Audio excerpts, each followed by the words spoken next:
हाँ तो भाई लोगों, ग्रीस की ज्यादा मांग ही तो ग्रीस की वैकेंसी आएगी है। जगह भी कोई भाई लोग टाइल को काम करे, अगर मकाना में टाइल लगा हुआ, टाइल सेटर इलेक्ट्रिशियन की है।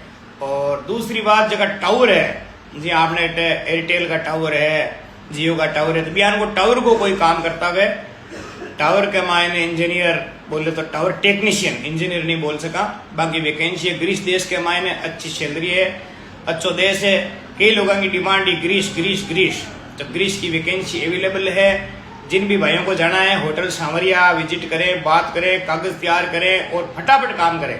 अगर आप सोचने में रहेगा तो दूसरा लोग है जगह अपनी सीट ने पाले बे पहली चले जाए आप रह जावा जना तो बस नंबर को ना वाटा मैंने क्यों आप ढीला चला इन वास्ते जकाना भी करना है, फास्ट मूविंग काम पर लागू हो जाओ फटाफट।